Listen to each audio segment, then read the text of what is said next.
It's that time again, fellas.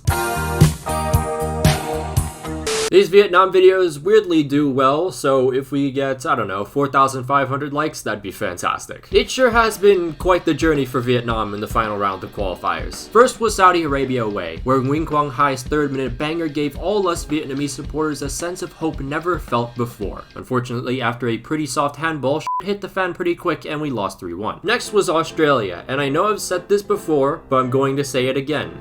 If this is a handball, this is also a handball.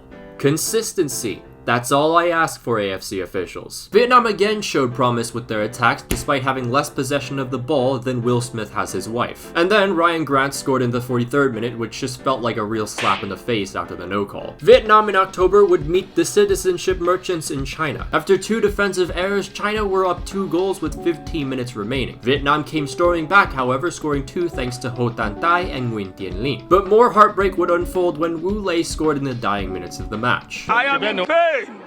I am in severe pain! Vietnam then traveled to Oman, where Nguyen Tien Linh gave them an early lead, only for the defense to turn into copies of Harry Maguire. Oman went on to score 2 more with the help of some questionable calls and won the match. The next window in November wasn't very nice to Vietnam either. They lost 1-0 in matches versus Japan and Saudi Arabia at home. Then there was the AFF Championship, an opportunity for Vietnamese footballers to gain a little bit of morale after some of the painful results they had endured. But even then, Vietnam was quite underwhelming in that tournament. A draw against Indonesia and a little influence from the match-fixing merchants meant the Vietnamese would have to play Thailand in the semis. And unlike 2018, the Thais were not f***ing around this time. So yeah, the second half of 2021 for Vietnam was pretty f***ing miserable. Then came the January window. Australia defeated the Viets 4-0, but as I've said in the past, it did not reflect how the game actually played out. Vietnam were a lot more promising in previous matches. They kind of switched it up a little bit, and overall, you were just seeing a Vietnamese side slowly but surely getting used to the quality in the final round. There was a ton more ambition going forward too, and keep in mind, this is Australia we're talking about here. It was unfortunate we couldn't capitalize on any of those chances though. That loss did, however, eliminate Vietnam. But then, Lunar New Year arrived and Vietnam would demolish the People's Republic of Brazil. It started with Ho Tan Tai,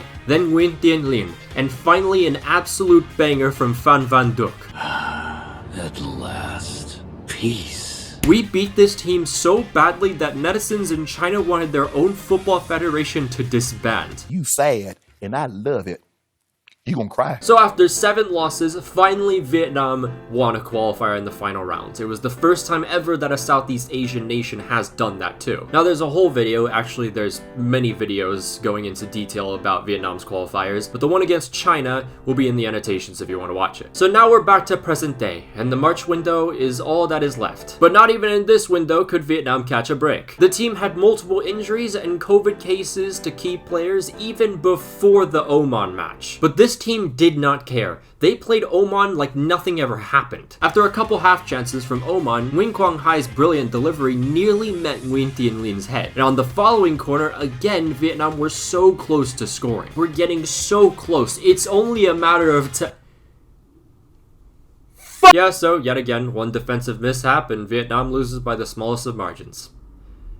I hate this game. You've seen in the past videos and also in the recap that it's happened time and time again, and I promise you, it only gets more agonizing. The worst part about this though was the fact that we had 11 corners. We only got semi-decent chances on maybe 3 of them. I will say though, Vietnam held their ground. Both teams had about the same exact stats. The only outlier were the corners. So on to the last match of the campaign, Japan away. And yet again, COVID would strike.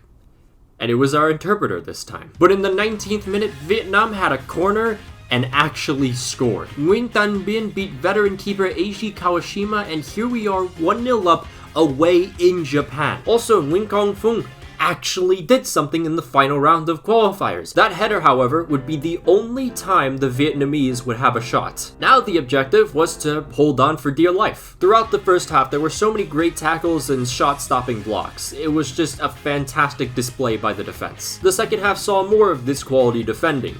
However, our goalkeeper wasn't exactly having the best of games. His mistakes cost Vietnam early in the second half, so now the objective was to survive again. However, after a couple heart-in-your-mouth moments, a VAR call going Vietnam's way, the Vietnamese escaped with a point in Saitama. Considering the fact that Japan in the second half threw on Yunya Ito, Takumi Minamino, Ao Tanaka, and Hidemasa Morita in the second half, I'd say the Vietnamese did a fantastic job fending them off. But a draw in Japan. We scored a goal against Japan. A debutant actually scored a goal against Japan. I believe that's the first time that Vietnam has ever actually scored against the Japanese. I think that just really shows how much this Vietnamese side has grown throughout these qualifiers. Sure, we finished as the worst team in the final round, don't get me wrong, but this was a team with no experience entering this final round of qualifiers, and not to mention the V-League was suspended. Pretty much through most of the windows besides this final one, the Vietnamese players only were playing national team games. So there were a lot of things going against this team, and yet they still prevailed. They always aimed to improve. They were still improving despite only playing Vietnamese national team matches. Park Hang-seo and all the players should truly be proud of themselves, and this does give me some hope for 2026, honestly. However, there's still need for a foundation. There's still need for focus on the domestic league. It is actually insane how much the V-League is overlooked by the Federation. The Federation itself, by the way. Also, there's this worry about players going overseas and missing out on the regional tournaments like the AFF Championship. The Nguyen Quang Hai News is a pretty good example of that. But again, it just goes back to foundation, good youth development. You wouldn't have to worry about the performances in the regional tournaments because you have a good core. A good enough core that could probably beat most teams in the region. I think just in general, Vietnam need to stop being satisfied with just these small things and really start to be more ambitious. And that's a lot to ask from a federation plagued by nepotism that doesn't really seem to care about transforming the game. But with that all being said, I think it's time we show some love to the women's team. Yeah, the women's team are in the World Cup next year. So basically for women's football, the Asian Cup is how qualifiers are determined. The knockouts, to be more specific. Whichever teams advance from the quarters to the semis are into the World Cup. It's as simple as that. Big shout out to the Philippines, by the way. They made it to the World Cup as well, so congrats to them. But for Vietnam, it was a little bit more of a difficult road. China defeated Vietnam in the quarterfinals, so you might be thinking, how did Vietnam qualify?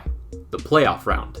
That's how they did it. One more spot was for the taking between Thailand, Taiwan, and of course Vietnam. Vietnam took care of business early in their first playoff match versus Thailand. The Southeast Asian queen of football herself, Nguyen Nhu, scored, and then Thai Thi Thao added to the tally. Now all the Vietnamese had to do was beat Thailand, and they did just that thanks to strikes from Chung Thi Kieu and Nguyen Thi Big Tui. And so, for the first time ever, Vietnam have qualified for the Women's World Cup. So you already know that 2023 is going to be a goddamn party.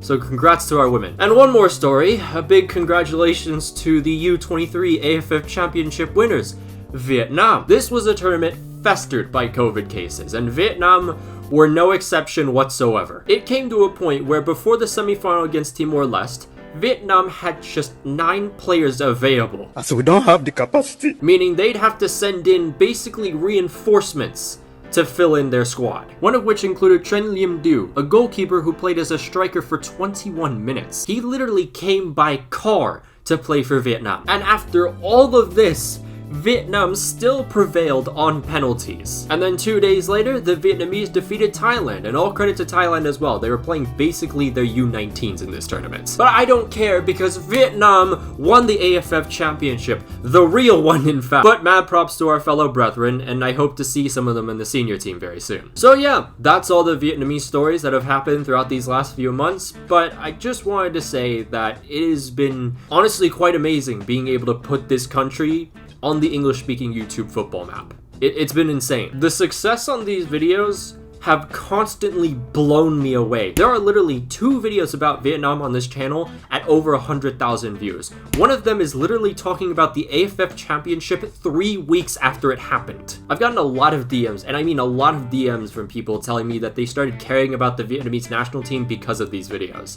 And that's just the coolest thing, man. So a big massive thank you to anyone and everyone who watches these videos, and there's gonna be plenty more to come with these tournaments ahead of us. But of course, a massive shout out to all our patrons: Janos Balas, Alex Rod, Daniel Ortiz, Joseph Bonfante, Nguyen Dinh Minh Tang, The Motor Drive, Victor, Dominic Griffin, Emmett Shea, Lewis, Tomicus, Trevor Batson, Andres Was Never Here, Big Bird, Cash Getty, Exo, Thief America, Itachi the Homie, James Huggett, Casa Chiefs, Mark Morcos, Mohammed Al-Bakhel, Nathan Trong, and Tyler Avon. If you'd like to join the Patreon, there'll be a link down below in the description and up in the annotations. You can follow me on Twitter if you'd like, follow my Instagram if you want, follow my TikTok, trying to get to 7,000 there, and of course, you can follow my inactive Twitch. But until then, I'll see you guys.